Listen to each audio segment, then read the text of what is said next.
Hello my dear friends and aspirants, स्वागत है आपके अपना मन पसंदीदा चैनल आनंद लॉ एकेडमी पर। फ्रेंड्स, आज हम लोग एक most important topic from the Indian partnership act 1932 से लेकर के पढ़ेंगे and the topic is partnership at will.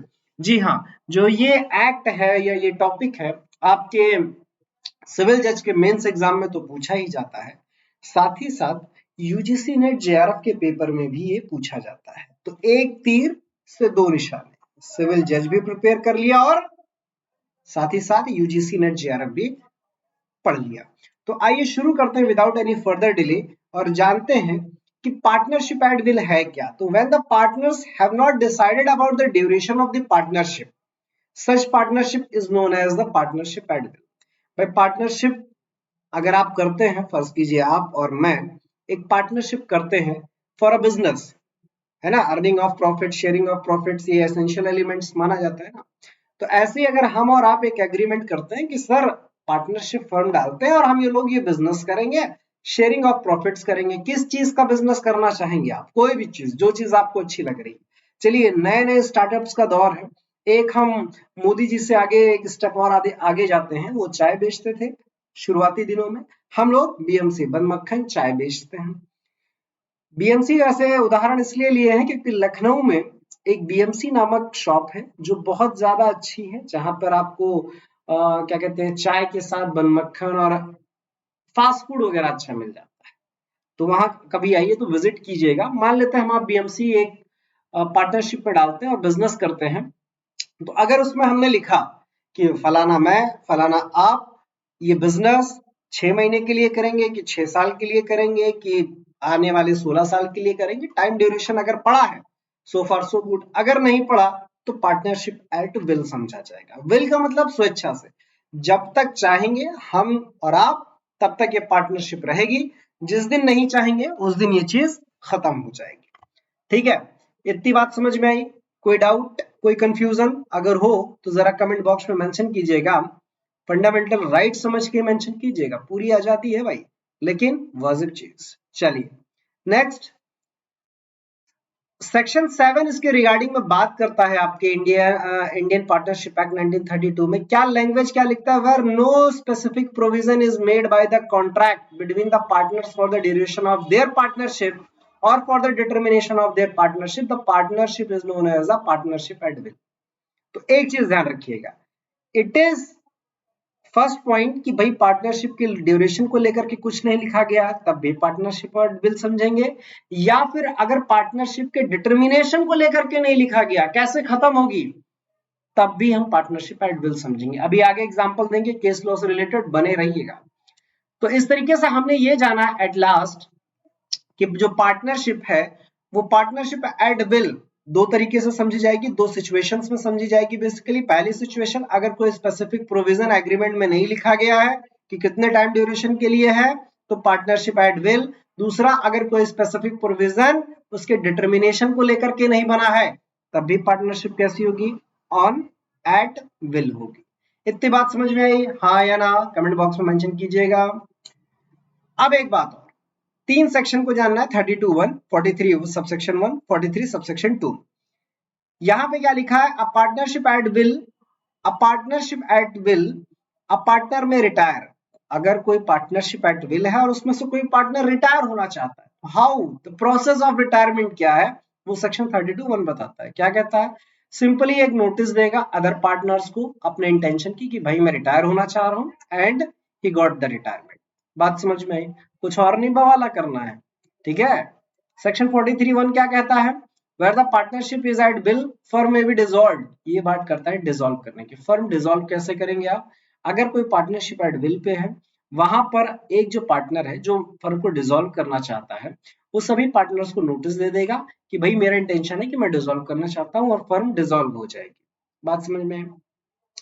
अगर 43(1) भी 43(2) देख लीजिए, अगर उसमें कोई डेट मेंशन है, फर्ज कीजिए आज की तारीख से मैं दे रहा हूँ और कह रहा हूँ अगले महीने की 10 तारीख से यह फर्म डिसॉल्व हो जाएगी, तो दैट पर्टिकुलर डेट, और अगर कोई डेट मेंशन्ड नहीं है तो कम्युनिकेशन ऑफ नोटिस जिस दिन होगा उस दिन से हम क्या समझेंगे? फर्म का डिसोल्यूशन समझेंगे। एक सवाल आपके मन में उमड़ रहा होगा, कुछ मुरहे किस्म के बच्चे हो गए, थोड़ा खुराफाती हम भी रहे हैं कि सर मान लीजिए 10 पार्टनर हैं, एक पार्टनर को आज आपने अपना इंटेंशन बताया, दूसरे को कल बताया, तीसरे को परसों बताया, ऐसे जितने हैं सबको बताया लेकिन अलग अलग डेट्स पे गया। तो हम डिसोल्यूशन की डेट क्या समझेंगे? अगर, यहाँ पे सुन लीजिएगा, अगर पहला पॉइंट, अगर मान लीजिए 2 नंबर वाले पार्टनर को लेकर के डिस्टर्बेंस हुआ तो 2 नंबर वाले को कम्युनिकेशन कब हुआ, और अगर लास्ट वाले को लेकर के हुआ है तो लास्ट वाले को कब हुआ। अगर होल पार्टनरशिप को डिसॉल्व करने की बात है तो लास्ट वाले पार्टनर को कब हुआ है, ये कंसीडर करते हैं हम। हाँ या ना, बात समझ में आई कि नहीं? बोलते जाना है भाई। समझ में आ गई है? चलिए बहुत अच्छी बात है।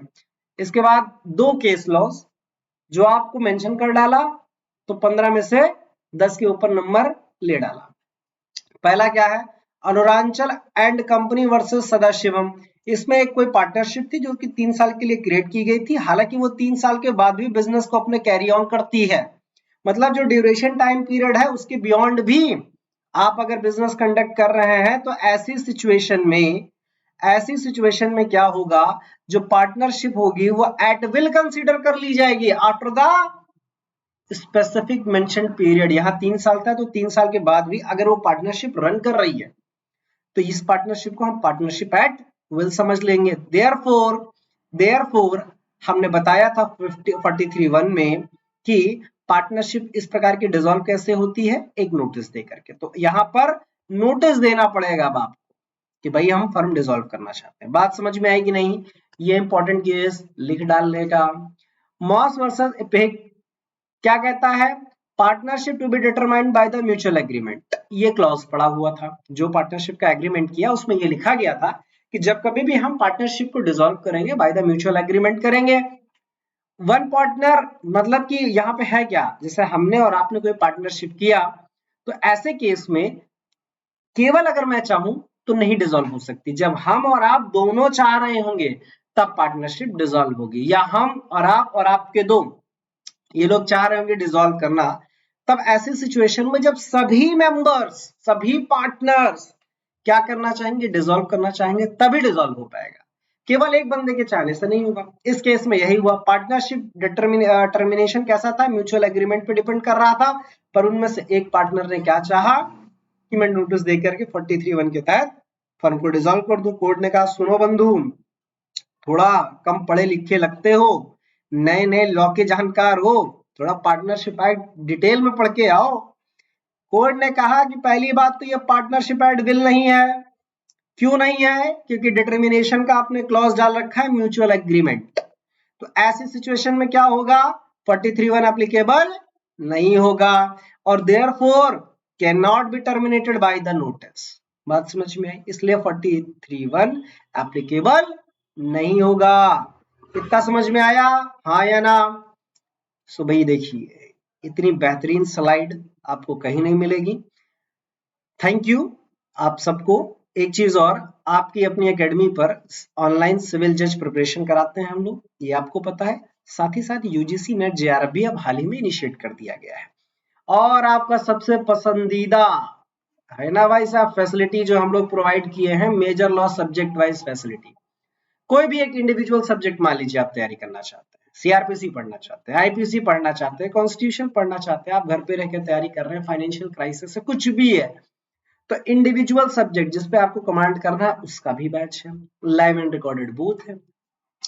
कंप्लीट मेजर लॉज, ये मेजर लॉज का फाउंडेशन बैच इसको आप कह सकते हैं कि भैया ये आनंद सर के पास से आपको मिल जाएगा, किसी को जरूरत हो बता दीजिएगा। मेजर लॉज जो हर एक स्टेट में, हर एक कंपटीशन एग्जाम में जितने भी लॉ से रिलेटेड है ना, प्रोसीजरल हो गया, सब्सटेंटिव हो गया, ये सब आपको मिलेगा। Live and recorded both batches are available, तो जिसमें भी आप जाना चाहें रिकॉर्ड कर सकते हैं। तो अब आपको क्या करना है, ज्यादा कुछ नहीं करना है, इस वीडियो को लाइक करना है और एक बटन दिख रहा होगा सब्सक्रिप्शन का, उसको सब्सक्राइब कर लीजिएगा और लोगों को शेयर भी कीजिएगा। ज्ञान को कहा जाता है बांटने से बढ़ता है, रोकने से डिमोलिश हो जाता है। आपको अभी लग रहा होगा आनंद सर क्या बता रहे हैं, but this is a fact. आप जब ज्ञान का प्रसार करते हैं तो आपके ज्ञान के इनहेंसमेंट होता ही होता है। चलिए, thank you once again, video को लाइक जरूर कीजिएगा।